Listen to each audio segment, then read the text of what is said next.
et à tous, bienvenue dans le podcast de Paris Basketball On Air pour un nouvel épisode. Hier, on vous parlait de la qualification en demi-finale contre Monaco. Monaco, on va dire bête noire du Paris Basketball, qui n'avait pour le moment jamais perdu contre le club parisien.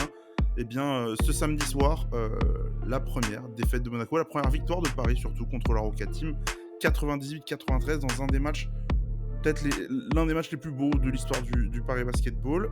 Je ne suis pas tout seul forcément pour ce mini débrief. Je suis encore avec Théo, avec qui on va suivre ce week-end de Leaders Cup ensemble. Salut Théo. Hello. Allez, je vais te lancer. Après ce genre de match, tu me disais on peut mourir tranquille, mais meilleur rêve possible. Je te laisse parler de ce match un peu fou. Paris qui fait un peu la course, enfin qui fait la course derrière Monaco, qui a le score en main pendant 31 minutes et 9 secondes. Et puis Paris qui, sur la fin de match, fait le quatrième quart-temps qu'il faut, qui n'a mené que 6 minutes dans ce match. Mais finalement, 6 minutes, ça a été suffisant pour s'imposer à la fin. Qu'est-ce qu'on retient de ce match? Forcément, il y a les qualifications, mais il y a peut-être aussi la manière. Bah, écoute, ouais, tu l'as dit, une soirée folle. Ça avait, mal commencé même un petit peu avant le match. On a appris, 10 minutes avant le début du match que Tyson Ward ne jouerait pas, donc un coup dur. Moi, je me suis dit une mauvaise nouvelle de plus avant de commencer le match et au final, Paris, du coup, n'a pas réussi à gagner sans Tyson Ward, ce qui renforce un petit peu l'exploit, parisien. Sans Tyson Ward et avec un Monaco en face qui est au complet, il y avait que Motié Jounas qui avait été, mis, de côté. Mais comme tu l'as dit, un très beau match, Paris qui pendant il y a Monaco qui a mené, 30 minutes dans ce match. Paris n'a mené que 6 minutes, mais Paris n'a jamais été si loin que ça, a fait des gros runs quand ils étaient loin. Si je dis pas de bêtises, le plus gros lead côté Monaco, c'était, +12. On a eu de très beaux, leads, pour revenir. Ça a été vraiment un superbe match et c'est tu l'as dit, c'est l'un des plus beaux matchs de l'histoire du Paris Basketball en termes d'image, de ce que ça représente. Voilà, on est qualifié en finale de la Leaders Cup, c'est pas rien. Demain, Paris a l'occasion de remporter son premier trophée, officiel. Mais même en termes de match, accompli, c'est vraiment fou d'avoir, tenu cette prestation-là face à un grand d'Europe, face à au meilleur club français. Donc voilà, je suis très content. On a vécu une très très belle soirée. On a vécu une très belle soirée en comparaison de ce qu'on avait vécu vendredi soir contre Saint-Quentin. On était assez loin de se dire que Paris allait retrouver tout son basket comme ça. Et pourtant, en tout cas, la première mi-temps est pas parfaite. Le coach a, a signifié plusieurs fois on ne respectait pas le plan de jeu. Et pourtant, on était quand même au contact de Monaco. C'était surtout au moment où Elie Kobo commençait à prendre feu. C'est aussi à ce moment-là où Nadir Hissi a eu son petit moment où il a mis 2-3 paniers.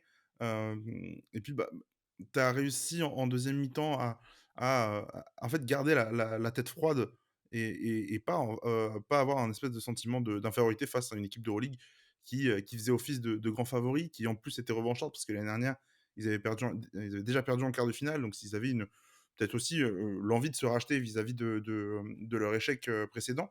Et finalement, au moment où ça a compté, euh, bah, on a vu, moi j'ai vu par exemple en première mi-temps des rotations qui me semblaient assez faibles. Et ces rotations faibles, euh, enfin on va dire la seconde unité globalement, a fait un boulot extraordinaire dans le dernier quart-temps. Je parle de Mehdi Nguama, on parle peut-être aussi de Justin Simon, qui quand ils ont eu l'opportunité de se montrer et d'aller cogner Monaco pour leur faire mal, ils ont été très bons. Mehdi Nguama, on le voit trash talk sur Mike James à ce moment-là. Moi, je pense qu'on a perdu parce qu'on va réveiller la bête qui faisait un match catastrophique. Finalement, en fait, c'est lui qui lui a rentré dans la tête et qui lui a construit des immeubles dedans. Et un Justin Simon, par exemple, lui, il met une cible sur Monaco. Déjà, au match retour en Belgique au mois de janvier, il avait été très très bon. Et là, tu vois la performance du gars à l'intérieur. On est un petit peu undersize face au grand de Monaco. Et pourtant, tu n'as pas senti vraiment cet écart de taille sur toute la rencontre parce que tu as eu des joueurs qui sont bataillés à l'intérieur. J'ai envie de aussi parler, par exemple, de Colin Malcolm, absent vendredi, qui remplace Tyson Ward, qui était absent ce soir. On voit qu'il était vraiment focus dans son match, et même s'il fait que 7 dévals, moi j'ai beaucoup aimé sa partie. Bon, c'est un peu pêle-mêle là, dans ce que je raconte, Théo, mais peut-être je te lance sur un des trois profils que j'ai cité. Est-ce que tu en as un des trois particulièrement qui te revient en tête et dont tu as envie de parler? Ouais, moi j'ai bien envie de parler de Justin Simon. Hem, Franchement, tu l'as dit, il avait déjà fait un très, très beau match, à Bercy contre Monaco. Justement, donc tu l'as dit, on dirait qu'il a une cible contre Monaco. Hem, j'ai beaucoup aimé son match. Il termine, en 19 minutes avec, 13 points, 6 rebonds, une passe et au-delà de ça, il y a de l'impact. Il y a aussi une interception, mais même, il y a de l'impact. Il a été super bon. On commence un petit peu à connaître, on sait que, c'est difficile pour lui, c'est pas un shooter, donc c'est un mec un petit peu à part de cet effectif qui est habitué à shooter, hormis vraiment les très, très grands, des mecs assez polyvalents.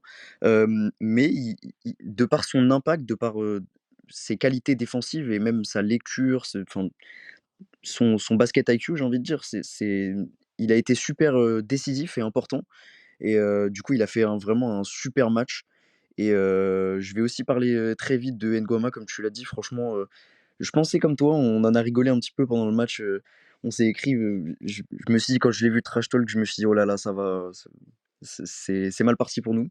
Mais au final, ouais, comme tu l'as dit, il est rentré dans la tête de Mike James, il finit avec un match super solide.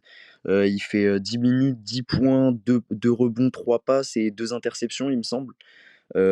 Franchement, impressionnant les 2 et tout ça en retenant que, Tyson Ward qui est, ton pilier défensif, j'ai envie de te dire, ton assise défensive n'était pas là donc je suis super content et on a fait vraiment une très, très belle prestation emmenée par ces 2 mecs notamment.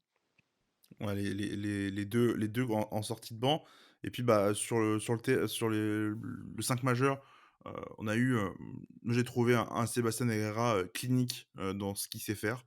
Bon, on l'a pas vu, beaucoup, c'est-à-dire qu'il fait que 2 dévals, mais globalement, je trouve que son match il a pris ce que l'adversaire lui donnait et il a pris des shoots à 3 points et qu'il a rentré. Il fait 2 sur 5, mais c'est suffisant. Quand on voit un peu l'adresse un peu difficile qu'on avait ce soir, hein, Nadir Hiffi fait 2 sur 7 à 3 points. Heu, on shoot à 36. Bon, c'est mieux que Monaco, sur la soirée, mais 11 sur 30. Et puis, bah, un Leon Kratzer, par exemple, j'ai trouvé très bon au box out. Hem Et puis, bah, Mikal Antunen, encore une fois, quand tu lui donnes le ballon à 3 points, heu, il y a beaucoup de situations, match après match, où on va voir, TJ Shorts, trouver Jantunen ouvert à 45° et à chaque fois, ça fait ficelle. Il fait 2 sur 3 de loin.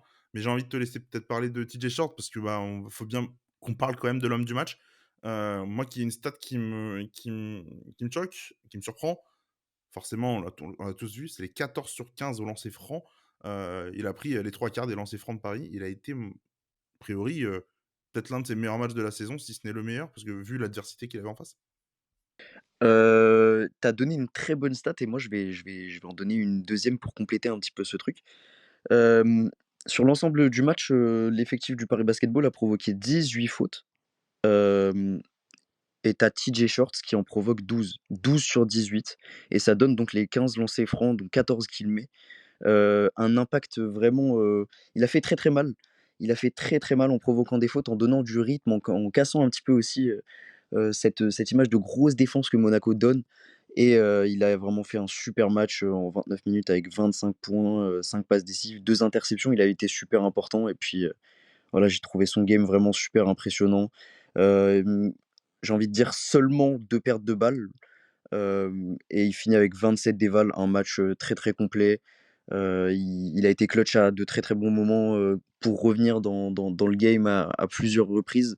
Donc vraiment, super impressionnant et c'est encore un nouveau, match, référencé, au Paris Basketball donc vraiment, super.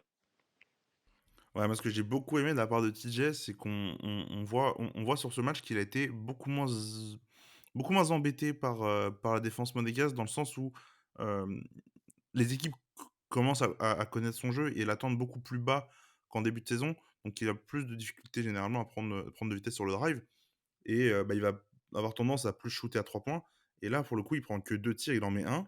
C'était un dans le corner en 2e mi-temps. Mais sinon, on j'ai trouvé que même quand Monaco l'attendait bas, il arrivait quand même à faire la différence. Donc c'est-à-dire, soit aller chercher des fautes, il a provoqué beaucoup de fautes sur le match, mais surtout, il a été, capable, avec son mi-distance, de jamais, en fait, se frotter à l'intérieur qui défendait sur lui quand ça switchait. souvent ma majorité et final il arrive à passer au-dessus et à shooter, ça rentre. Il y a des mouvements assez exceptionnels de sa part et finalement, en fait, moi, je me dis sans TJ Shorts, même si, bah, il a -6 de plus-minus et moi, j'ai trouvé vraiment que dans la gestion de son match, il a tout fait parfaitement parce que, il était vraiment dans le bon tempo, dans le bon rythme et à chaque fois qu'il a voulu, agresser la défense, de Monaco, il a été, clinique, il a été juste et finalement, en fait, sans une perf comme ça, je me demande aussi si Paris avait peut-être une chance de l'emporter. Moi, je vois voilà, son match pour moi c'est un des matchs références, cette saison qu'il a pu faire et quand ça tombe contre Monaco quand on voit par exemple les déclarations de Mathieu Strazel avant le match, qui disait que, bah, ils avaient à cœur de montrer qu'il y avait un ou 2 niveaux d'écart entre Monaco et Paris, cette saison, après les avoir battus 2 fois où il y avait pas forcément eu match. Là, tu tombes sur cette prestation où Paris vraiment, avait le plan de jeu qu'il fallait, avait, son meilleur joueur dans les meilleures dispositions et qui a pu sortir sa meilleure prestation possible et les role players qu'on bien géré. Hem, Est-ce que tu as un autre mot, peut-être tactique ou sur un autre joueur, je sais pas, peut-être parler d'Isalo aussi qui a peut-être su s'adapter un peu mieux, en 24 heures?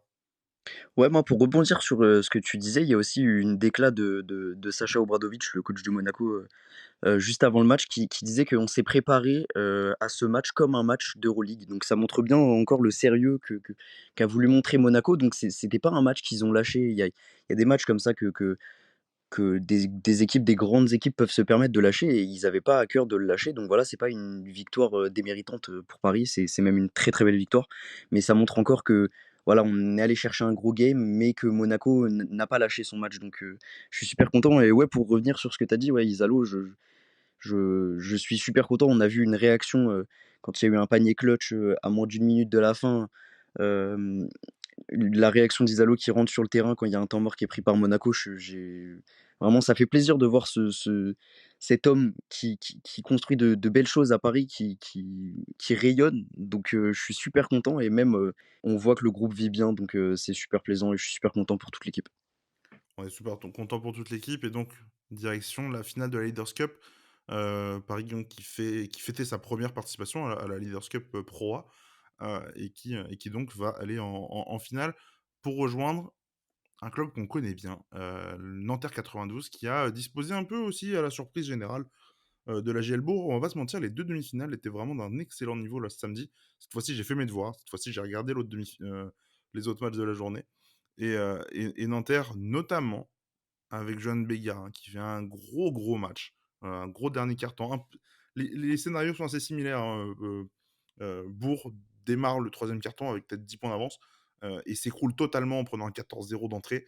Johan Béguin était très bon, Ibrahima Fall a été excellent et Benjamin Sène aussi côté Nanterre. Vraiment, a mis des tirs, a mis beaucoup de tirs.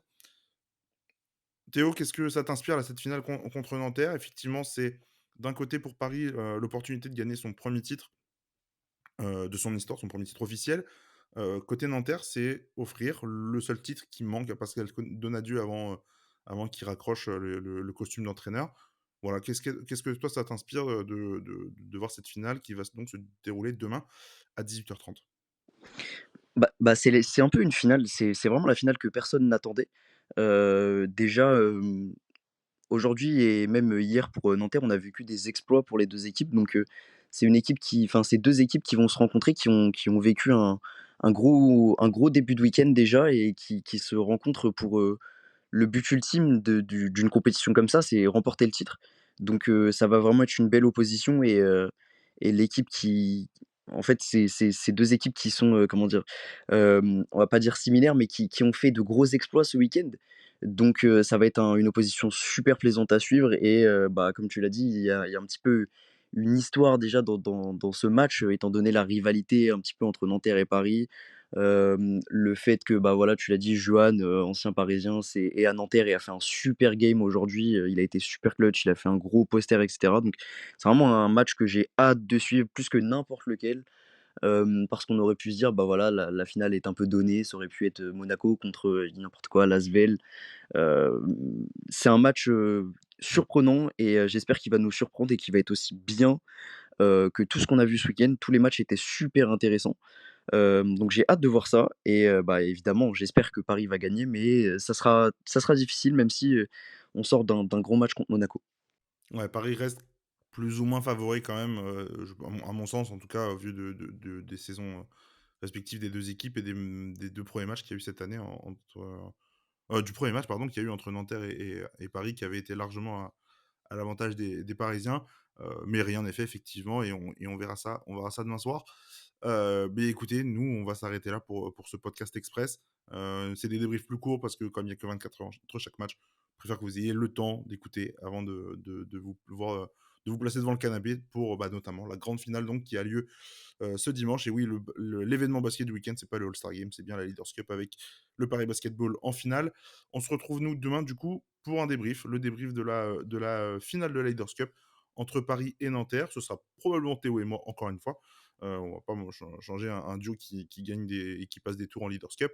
D'ici là, prenez soin de vous et on se retrouve donc chacun devant notre écran, devant l'équipe 21 ou devant Squeak pour la finale. Et on se dit à très bientôt. Salut!